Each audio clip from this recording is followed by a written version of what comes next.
అర్థం కాలేదు అది సరిగ్గా అంటే చాలా మంది చెప్పలేదు ఏంటి అసలు ఆ క్వశ్చన్ గురించి వినబడింది. ఇది ఏం మాట్లాడతాం అంటే వెరీ డిస్రెస్పెక్ట్ఫుల్ అట్లా మాట్లాడడం అన్నది. మైక్ ఉంది కదా అని చెప్పి అండ్ తను అడిగి నవ్వుతున్నారు కూడా మళ్ళీ. మైక్ ఉంది కదా అని చెప్పి ఐ డోంట్ థింక్ అలా మాట్లాడడం కరెక్ట్ ఏమో నాకు అనిపించదు. I don't know it it's it's ఇంకా నేను దానికి ఏం రియాక్ట్ అవుతాను, దానికి ఏం మాట్లాడతాను, ఇప్పుడు దాని discussion I don't want to involve discussion. నాకు దాటే అనుకుంటారు సినిమా కంటెంట్ గురించి.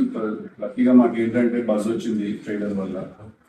కాస్త సడన్ గా అందరూ అసలు రేట్ లో ఉందా లేదా సినిమా అనే డిస్కషన్ నుంచి పాజిటివ్ స్టార్ట్ అయింది. So I want to be there. అంటే ఏదో ఇప్పుడు ఇది ఎట్లుంటుందంటే ఇప్పుడు సినిమాలో hero underground police officer అయితే రియల్ లైఫ్ లో కూడా ఆయన కంపెనీ చూస్తున్నాడు. సినిమాలో హీరో డ్రగ్ అడిక్ట్ అంటే రియల్ లైఫ్ కూడా అది పని చేస్తుంటారు. అలా కాదు కదా, అది సినిమా, అది మర్చిపోతున్నారు ఆ విషయం సినిమా అనేది.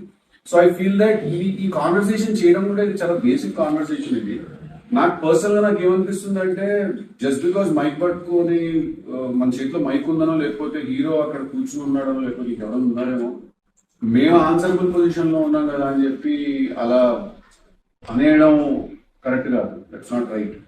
ఇంకా అది వాళ్ళు రియలైజ్ అవ్వాలి. బికాస్ ఎవరైతే నన్ను క్వశ్చన్ అడిగారో నాకు తెలియదు. జస్ట్ 5 minutes ముందు నన్ను ఇంటర్వ్యూ కోసం రిక్వెస్ట్ చేశారు. సడన్ గా వచ్చి పట్టుకుని మైక్ పట్టుకునేసరికి పద్ధతి మారింది.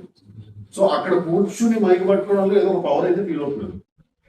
ఇక్కడ ఉన్నాడు, సినిమా ఉంది, ఇప్పుడు ఇతను కరెక్ట్ గా సమాధానం చెప్పకపోయినా ఏం చేయకపోయినా సినిమా తీసుకుంది, ప్రొడ్యూసర్ డబుల్ పెట్టి తీసిన సినిమా, ఇదంతా కూడా ఒక big things are at stake, right?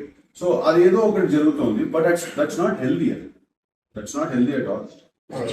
అర్థం కాలేదు అది సరిగ్గా అంటే చాలా మంది చెప్పలేదు ఏంటి అసలు ఆ క్వశ్చన్ గురించి వినబడింది. ఏం మాట్లాడతాం అంటే వెరీ డిస్రెస్పెక్ట్ఫుల్ అట్లా మాట్లాడడం అన్నది. మైక్ ఉంది కదా అని చెప్పి అండ్ తను అడిగి నవ్వుతున్నారు కూడా మళ్ళీ.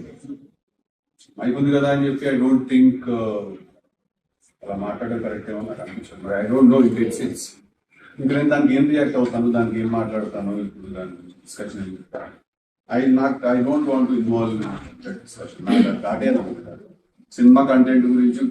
లక్కీగా మాకు ఏంటంటే బజ్ వచ్చింది ట్రైలర్ వల్ల. కాస్త సడన్ గా అందరూ అసలు రేట్ లో ఉందా లేదా సినిమా అనే డిస్కషన్ నుంచి పాజిటివ్ స్టార్ట్ అయింది. So I want to be there. అంటే ఏదో ఇప్పుడు ఇది ఎట్లుంటుందంటే ఇప్పుడు సినిమాలో hero underground police officer అయితే రియల్ లైఫ్ లో కూడా ఆయన కంపెనీ చూస్తున్నాడు. సినిమాలో హీరో డ్రగ్ అడిక్ట్ అంటే రియల్ లైఫ్ కూడా అది పని చేస్తుంటారు. అలా కాదు కదా, అది సినిమా, అది మర్చిపోతున్నారు ఆ విషయం సినిమా అనేది.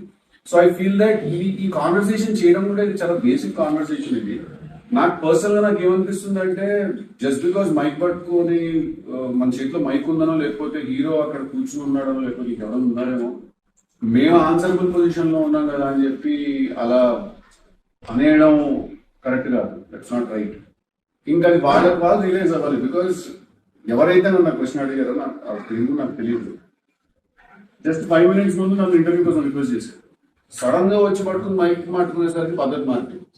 సో అక్కడ కూర్చుని మైక్ పట్టుకోవడంలో ఏదో ఒక పవర్ అయితే ఫీల్ అవుతుంది.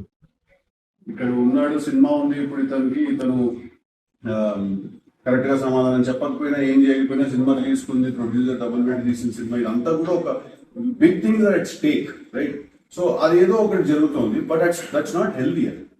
That's not healthy at all.